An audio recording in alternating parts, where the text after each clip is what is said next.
राज्य शासनाने अहिल्यादेवी होळकर कर्जमुक्ती योजना जाहीर केली आहे। पहिली यादी जाहीर झाली आणि हिंगोली जिल्ह्यामध्ये जे आहे ते बँकांमध्ये आणि केवायसी सेंटरच्या बाहेर शेतकऱ्यांनी रांगा लावल्या आहेत। या यादीमध्ये आपलं नाव आहे की नाही, किती कर्ज माफ झाले, ही सगळी उत्सुकता जी आहे ती शेतकऱ्यांना आहे। परंतु जिल्ह्यामध्ये एक वेगळाच प्रकार पुढे आला आहे। या शेतकऱ्यांकडे जे आहे ते ह्या कर्जमाफी योजनेच्या याद्या आहेत। गोरेगावातील हे शेतकरी आहेत आणि प्रामुख्याने आपण जर पाहिलं तर यामध्ये कर्जमाफी झालेली रक्कम, त्यानंतर केवायसी करताना येणारी रक्कम आणि बँकेमध्ये असलेले आउटस्टँडिंग कर्ज यामध्ये प्रचंड मोठी तफावत आहे। तिन्ही आकडे जे आहेत ते वेगवेगळे आहेत। कशा प्रकारे आहेत हा सगळा प्रकार काय आपण शेतकऱ्यांकडून जाणून घेऊयात।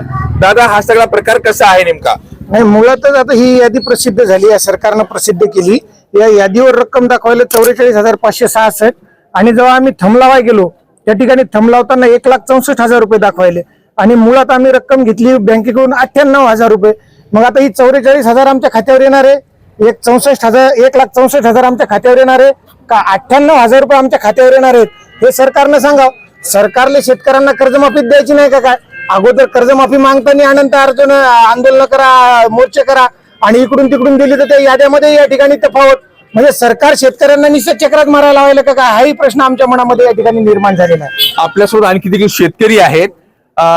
ते इथून जवळचे गाव आहे सुरजखेडा, तिथले काका आहेत। काका, तुमचं काय नाव आहे, तुमचं किती कर्ज होतं आणि कसं सगळं आहे, तीन आकडे कसे आहेत? माझं नाव दिलीप गंगाराम मगर, राहणार सुरजखेडा आहे, गोरेगाव शाखेरी समोरून बोलत आहे आणि माझ्यावर जमीन 6 एकर आहे आणि मला 87,000 रुपये कर्ज प्राप्त झालं होतं 2019 साली आणि त्यानंतर आता यादीमध्ये 94,000 रुपये कर्ज दाखवा लागला आणि बँकेमध्ये हिसाब लावला तर 1,62,000 रुपये कर्ज दाखवा लागला। नेमका आता यातला आकडा धरावाच कोणता हेच आम्हाला कळेल ना। शासन आमची कर्ज कोणत्या आकड्याची करणार आहे याचाही आम्हाला मेळ लागाय ना। याच्यासाठी आम्ही केवायसी करायची का नाही करायची याचाही अंदाज लागून नाही राहिला, त्यासाठी आम्ही शेतकरी परेशान आहोत। आणखी एक शेतकरी आहे। दादा, तुमचं कोणतं गाव आहे आणि कसे आकडे आहेत, तिन्ही आकडे सांगा। आम्ही कडोळी या गावच्या इथं रहिवाशी आहेत। आम्ही गोरेगाव SBI बँकेच्या शाखेसमोर आम्ही आलेलो आहोत। आता आमच्या बँक खात्यामध्ये 81,000 रुपये असं कर्ज दाखवलेलं आहे आणि आम्ही KYC ज्यावेळेस करायला गेलो त्यावेळेस 1,31,000 अशी रक्कम दाखवलेली आहे। तर आणि आम्हाला जी यादी दिलेली आहे शासनाकडून आलेली त्या यादीमध्ये 61,000 रुपये अशी रक्कम दाखवलेली आहे। तर नेमकं यामध्ये आमचे पीक कर्ज माफ होणार किती आणि आम्हाला बाकीचे पैसे घरातून भरायला लावणार का सरकार, याची भीती लागायला लागलेली आहे। कारण सरकारने 2 लाखापर्यंत कर्जमाफीची घोषणा केलेली आहे आणि आता आम्हाला हे जर 61,000 रुपये आमच्या अकाउंटमध्ये म्हणजे यादीमध्ये दाखवत आहेत तर आम्ही नेमके पैसे किती भरायचे? आणि आता आम्ही बँकांचे चक्र मारणं चालू झालेलं आहे तर पूर्ण शेतकऱ्यांच्या, आता याच्यामध्ये आम्ही भरायची किती, आम्हाला माफ होणार किती, यांची सगळी जी तफावत आहे, जी समजा याच्यामध्ये अडचणी येतात शेतकऱ्यांच्या, भरपूर अडचणी आहेत। नक्कीच आपण पाहिलं तर हा शेतकरी नाही, आणखी एक शेतकरी आहे, केंद्र इथले शेतकरी आहेत। दादा, तुम्ही मला मगाशी सांगितलं होतं की 3 वेगळे आकडे आहेत, कसे मला सांगा एकदा। आम्ही यादी पाहिली तर यादीमध्ये 1,02,000 रुपये होतं। आम्ही KYC केली 1,67,000 होतं। आम्ही बँकेत गेलो तर 1,81,066 रुपये होतं। ही कोणती भरायचं काय करायचं आम्हाला काही मिळ लागेल ना। नक्कीच आपण जर पाहिलं तर जिल्ह्यामध्ये ही पहिली यादी जाहीर झाली आणि त्यामध्ये ह्या सगळ्या तफावतीच्या ज्या आहेत ते आकडे आहेत। यादीमध्ये वेगळी आकडा आहे। आणखी एक शेतकरी आपल्यासोबत आहे, तर तुमचं कसे झाले?